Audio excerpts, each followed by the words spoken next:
Babo Kabalen, kamusta kayo po? My name is Louie and welcome to Where in Pampanga, where we help businesses promote their products to our Where in Pampanga community. For today's vlog, we would like to thank ShaBang Ulam Shawarma. Currently, they do have two flavors. One is chicken and the other one is beef. The price for the chicken is 170. Yung beef naman natin is 210 pesos. 2013, so nag-start si ShaBang Shawarma. Right now, I believe yung main store nila is located sa Petron, Lakeshore. It's along NLEX. For 4 years or 3 years now, dinadayo talaga siya. Talagang pinupuntahan siya ng kanilang mga suking customer. And naisip ng mga owners, why not repackage it sa mga ulam servings na katulad nito. These are ready to cook. Very simple yung kanilang mga cooking instruction, guys. Preheat oil on a pan and then fry it for just 5 minutes. That's it. You're done. Available din yung kanyang garlic sauce. So, what is shawarma without sauce, diba? Tandem yan, guys. Tandem yung pinaka main ingredients or your meat plus yung garlic sauce nila. So, this is just 99 pesos. This one is an all-around garlic sauce. So, you may use it sa salad, sa mga vegetable sticks. You can also use it as a dip for these kinds of chips. Like for this one, oh. Ooh, all-around garlic sauce. No, man. Ternong-terno kahit anong chips, guys.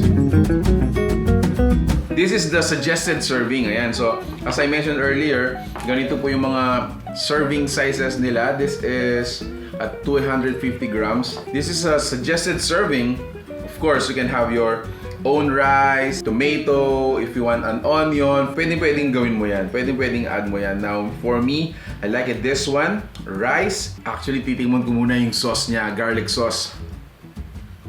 Let me taste this one. This is their chicken. Ayan. Wow. Authentic, guys. Out of this place. Not a Kapampangan, not a Filipino flavor in it. Kasi ang daming spices, ang daming aroma.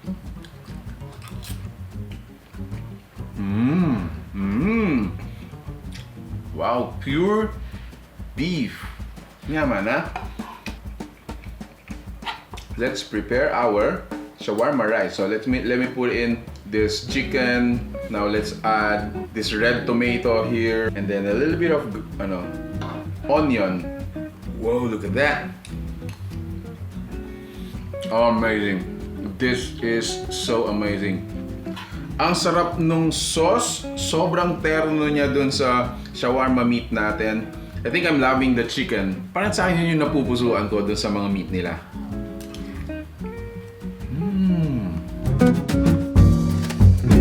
Sa mga umiiwas naman ng rice, alternatively, you can have it like a sandwich such as this. So, you get a bun, prepare your green leaves. This one's lettuce. Again, yung usual natin, tomato and onion.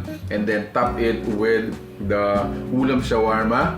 Add yung garlic sauce natin. A little bit more of cheese para talagang malinamnam yung sandwich natin. And then you're done. This is it. As simple as that. So you don't need to, reinvent. Isip ka ng flavor, ng sandwich feeling mo. This one's already available.